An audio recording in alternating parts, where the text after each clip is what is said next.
semuanya, perkenalkan nama saya Mardisa Utaminda Kandi dengan nomor induk mahasiswa 141181040. Video ini dibuat untuk memenuhi tugas mata kuliah Ekologi Tumbuhan dengan dosen pengasuh Ibu Imelda Sombo, SPD, MSI.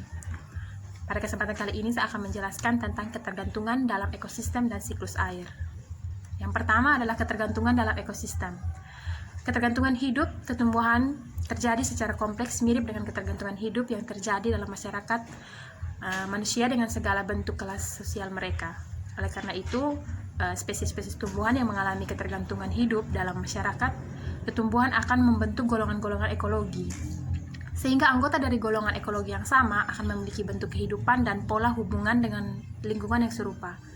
Golongan ekologi tumbuhan yang mengalami ketergantungan hidup disebut dengan Sinuisiae.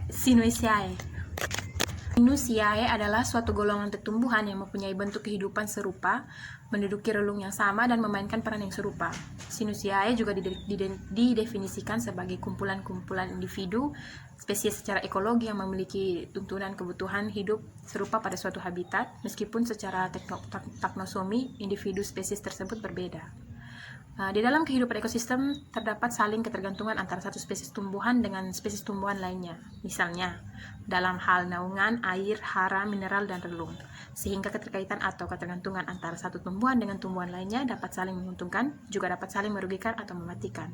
Adapun contoh bentuk hubungan ketergantungan tumbuhan itu antara lain, yang pertama epifit.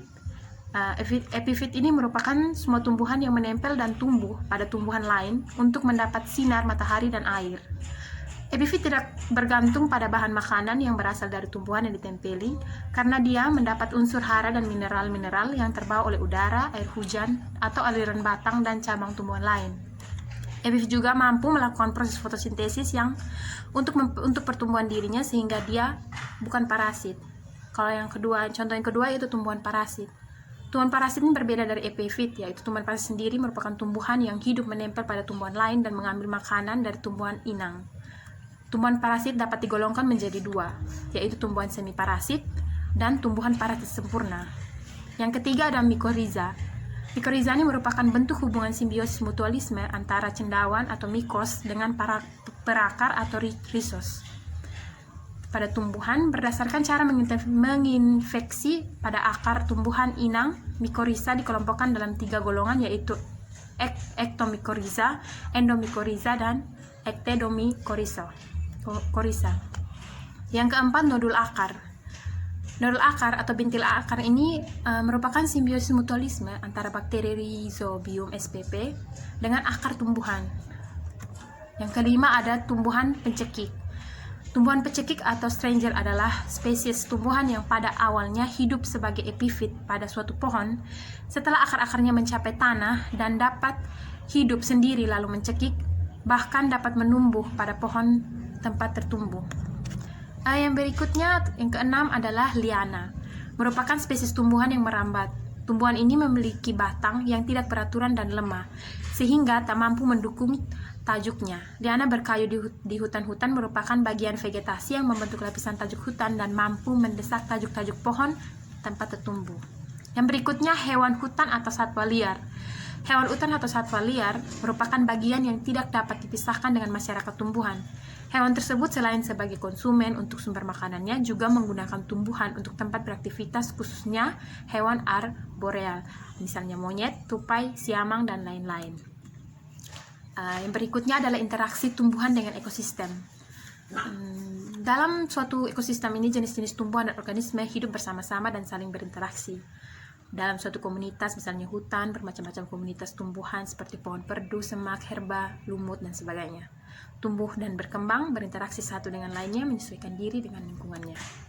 Pepohonan di hutan yang tajuk atau kanopinya menaungi tumbuhan lain akan berinteraksi dengan tumbuhan perdu, lumut, epifit, atau herba yang tumbuh di bawah tajuk atau sekitarnya, karena dapat mengurangi intensitas cahaya yang akan diterima tumbuhan tersebut. Mikrobiota seperti jamur, bakteri, alga, atau virus yang terdapat di tanah atau hidup di sekitar pohon akan berinteraksi dengan mempengaruhi pepohonan dengan berbagai cara.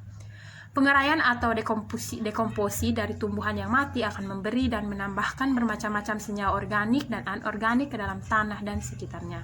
Demikian pula dengan hewan yang terdapat di sekitarnya akan berasosiasi dengan pohon atau tumbuhan lainnya dan akan mempengaruhinya. Dengan kata lain, pada dasarnya tumbuhan saling berinteraksi dengan habitat dan lingkungannya, juga akan berinteraksi dengan seluruh makhluk hidup yang terdapat di sekitarnya. Berikutnya adalah macam-macam interaksi tumbuhan dengan makhluk hidup lainnya adalah yang pertama netralisme. Netralisme yaitu interaksi yang sebenarnya hanya bersifat hubungan atau asosiasi saja, bukan interaksi yang sebenarnya. Yang kedua adalah protokooperasi, yaitu interaksi antara dua jenis individu yang akan mendapatkan keuntungan. Jadi mereka itu saling menguntungkan, tetapi asosiasi kedua individu tersebut bukan merupakan keharusan. Misalnya lumut dengan keong. Lumut memperoleh hara dari keong, dan keong yang ditumbuhi lumut mendapat perlindungan. Yang berikutnya adalah mutualisme, yaitu hubungan yang memberikan keuntungan kepada masing-masing yang berinteraksi merupakan keharusan. Contohnya, mikoriza yaitu hubungan antara jamur dengan akar tumbuhan. Jamur menghasilkan nutrien yang tersedia dan dapat dimanfaatkan oleh tumbuhan, sedangkan jamur mendapatkan makanan dari tumbuhan inang. Yang berikutnya adalah komensalisme, yaitu interaksi antara dua individu yang memberikan keuntungan pada salah satu individu jenis populasi, sementara individu yang lain tidak memperoleh keuntungan apa-apa, atau netral. Contoh, bunga, anggrek, dan paku-pakuan yang menempel pada tumbuhan inang. Yang berikutnya adalah amensalisme, merupakan interaksi persaingan dalam bentuk yang lemah, hubungan individu yang satu dirugikan untuk sesaat, sementara individu yang lain tidak dirugikan atau netral. Contohnya, alelopati yang dihasilkan tumbuhan Eucalyptus globulus yang mengganggu metabolisme tumbuhan lain. Yang berikutnya adalah parasitisme, merupakan interaksi di mana satu jenis organisme mengambil atau memperoleh makanan dari organisme lainnya atau tumbuhan inang, misalnya benalu yang hidup di cabang pohon. Yang berikutnya adalah predasi, merupakan interaksi yang menangkap atau mengejar dan membunuh mangsanya. Umumnya terdapat pada hewan, misalnya pada tumbuhan kantung semar yang memangsa serangga. Yang berikutnya adalah kompetisi atau persaingan, merupakan interaksi dua individu. Kompetisi atau persaingan merupakan interaksi dua individu atau lebih yang mencari atau berusaha mendapatkan sumber makanan, yaitu habitat, sinar matahari, dan nutrien yang sama. Yang berikutnya adalah siklus air. Gudang air terbesar di alam adalah samudra, akan tetapi masih banyak gudang-gudang air lainnya di permukaan bumi yang berupa badan-badan perairan seperti danau, rawa, waduk, dan sungai. Dari gudang-gudang air tersebut Dari gudang-gudang air tersebut, air akan menguap ke udara atau evaporasi, kemudian membentuk awan dan akhirnya turun lagi ke bumi dalam bentuk presipitasi atau hujan. Sehingga air akan mencapai ke seluruh permukaan bumi melalui presipitasi dan terus akan bergerak lagi masuk ke bumi, mengalir ke sungai, ke danau, ke laut, menguap, dan seterusnya sesuai dengan siklusnya. Di dalam siklus air atau siklus hidrologi, air akan berpindah melalui berbagai tahap proses yang sangat kompleks.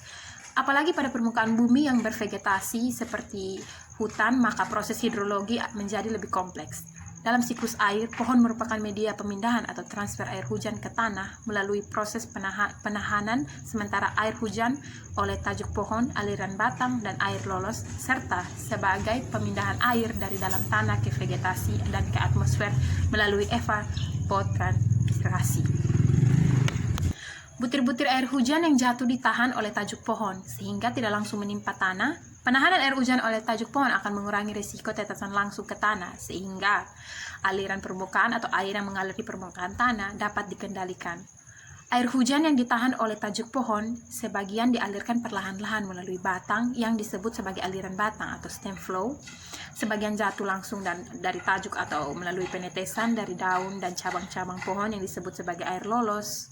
Dan sebagian lagi tertahan sementara oleh tajuk kemudian diuapkan kembali ke udara yang disebut sebagai air intersepsi. Pada daerah yang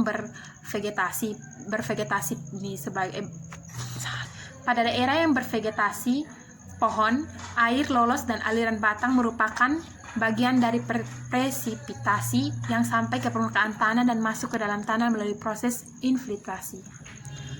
Infiltrasi air hujan pada daerah bervegetasi akan lebih besar bila dibandingkan dengan daerah yang tidak bervegetasi, sebab vegetasi tersebut menghasilkan serasa yang dapat meningkatkan Infiltrasi air hujan pada daerah bervegetasi akan lebih besar bila dibandingkan dengan daerah yang tidak bervegetasi, sebab vegetasi tersebut menghasilkan serasa yang dapat meningkatkan porositas tanah. Meningkatkan infiltrasi dan perkolasi tanah atau peristiwa bergeraknya air ke bawah dalam profil tanah berdampak positif terhadap meningkatnya muka air tanah. Jika muka air tanah meningkat, maka akan mengurangi kekeringan dan mencegah terjadinya kekeringan pada musim kemarau. Sedangkan berkurangnya aliran permukaan menyebabkan berkurangnya erosi, berkurangnya sedimentasi, mencegah tanah longsor, dan bahaya banjir dapat dikendalikan. Demikian video pembelajaran hari ini yang saya buat. Kiranya dukungan, saran, dan kritik dari teman-teman semua dapat memberikan saya masukan untuk menjadi motivasi yang lebih baik. Jangan lupa like, comment, and subscribe. I want you to the bone.